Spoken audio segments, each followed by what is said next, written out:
Hey everyone, TimaeuSS here. Welcome to another Raid Shadow Legends video, and this is episode 3 of our free-to-play Raid series. And yes, we're gonna have more tips and tricks as well as showcasing my progression from day 3 to day 6. Now, if you missed my previous videos, do check them out. We started our free-to-play journey, and day 1 we did so many things. It was absolutely crazy progression ones. And day 2 we tried to slow things down a bit, and of course, day 3 to 6, we actually put it in one entire episode because this is when we start to run into a bit of a stamina issue and we need to scale back and take it at our own pace to avoid burning out. Okay, so that's what you need to do. Now, if you've been following this series, you can use my link down below or scan the QR code to start the game with some insane rewards. That's right, $60 worth of gifts in terms of resources plus the legendary character in either Song Wukong, okay, by using the code Monkey King, or you can get the legendary Supreme Gaelic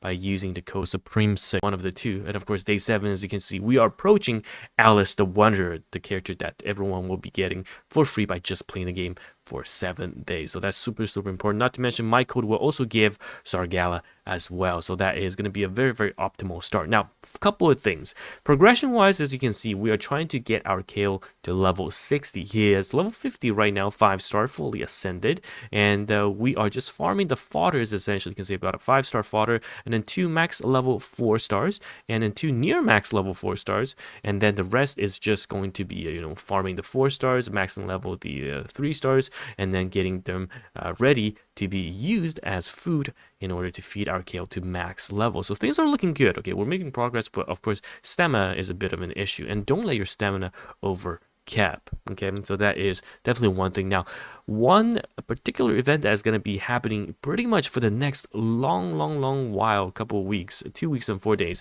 is the Festival of Creation. Now, this is Raid Shadow Legends 6th anniversary event galore. You just have non-stop event. You can see there's the Summoner Rush event that's Summon Rush events that starts in 10 hours. Champions training where you get, look at all the mileage I've been getting. All of these completely free because I've been upgrading my character. So make sure you're watching all of the events that are happening or ending or coming up and plan your resource usage around them, because this is going to get you a lot of free resources. Look at that energy. Damn, this is super important. And now I'm gonna go and enhance my gear because I've been saving all of my silver just for this. So yeah, it's super important. Make sure you're checking it. There's usually 2 events that are concurrently running, or sometimes 3. So make sure you are, if I'm gonna do the Summon Rush event, I'm gonna do it tomorrow, so I'm not gonna be summoning anything until tomorrow. And then Dungeon Diver, that means I'm gonna do dungeons the day this event opens. And this again will be going on for a very long time, to make sure that you are utilizing that, and it's super important in progressing and keeping your resources optimized. Now, what I have been doing in terms of farming, and I alluded to it near the end of the previous video, is that the multi-battle alongside using the super raid is going to save a lot of time when you're farming. Okay, I either go to the highest stage on hard mode right now for me that I can clear, okay, with the solo Kael, and then 3 fodders. Now, you can choose between stage 3 or stage 6.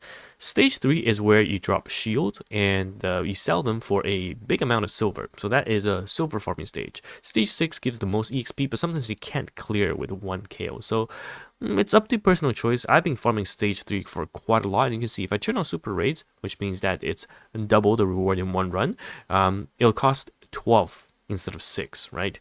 And what I'm gonna do is just leave these 3 slots empty, and then I will do multi-battle, select the queue, and put in the characters I need to level. So this is going to be super straightforward, and then this will just run in the background and we're good to go. Like I said, 7 days is pretty much my goal of hitting level 60 on our starter Kael.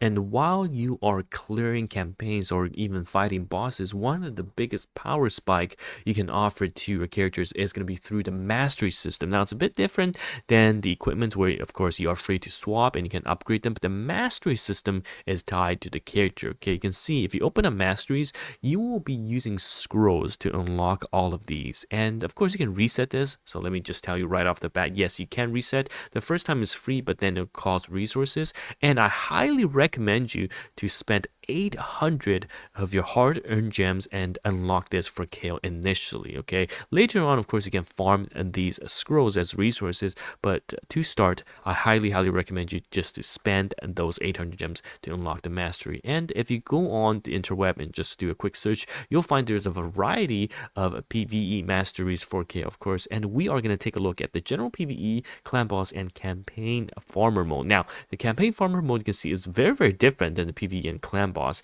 but I would say clan boss and the general PvE one, of course, they only have one difference here, but these two builds are going to be a lot more suitable for Kael in the long run versus a campaign farmer, because of course at level max and with the right gear you're going to be breezing through everything, so it's better to just focus on a PvE build. So let's take a look in game and how that looks and affects Kael overall. So starting off, we're going to go with the offensive side. We'll get the first mastery, of course, in crit, and then getting some bonus in damage. You can see how it's going to help your, of course, Kael. And you can see that if the enemy, the target has less than 40 HP, then you increase your damage dealt. So for a long drawn fight, this is going to be super good, and you also get some healing as well. And as we go down to the higher ones, again we are going to have more and more damage coming out. And here rank 5 increase the damage inflicted by just champion's default skill by 2% each time it's used, and also it stacks up. So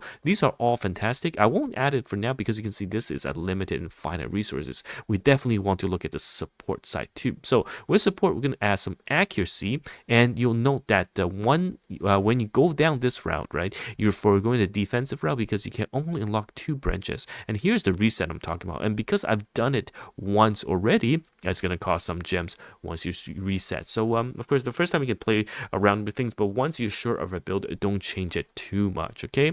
And now we're gonna have a more accuracy reduction, and for each enemy alive we get more accuracy reduction, and this is the one that is going to be very fantastic because lower steel increases the base set bonus of our artifact sets. So this is super nice because you're getting essentially more. Now here comes the big difference.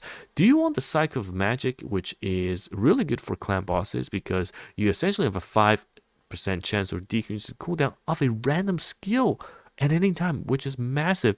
Or do you want the evil eye, which is better for general PvE because it decreases the target's turn meter when this champion hits them with the default skill for the first time, and occurs once, only once, okay, against the target, which means in a long drawn boss fight, yeah, it doesn't happen. So personally, I'm going to go for the 5% chance to reset because sometimes that is just game changing. Now these two are going to be the same, and this is essentially increases the chance of placing any debuffs, and this allows you to have a 30% chance to extend the debuffs, which is so nice. So we're going to take that, and sure, we will take the increase in debuffs. And then on this side, of course, we also have the methodical mastery that we talked about, which is increasing damage. And for the last one, we can open this once we have rank 6 unlocked, and that will be our last one, which has a 60% chance of inflicting bonus damage, and it's tied to the target's champion's max HP, so Kael's max HP, or 4%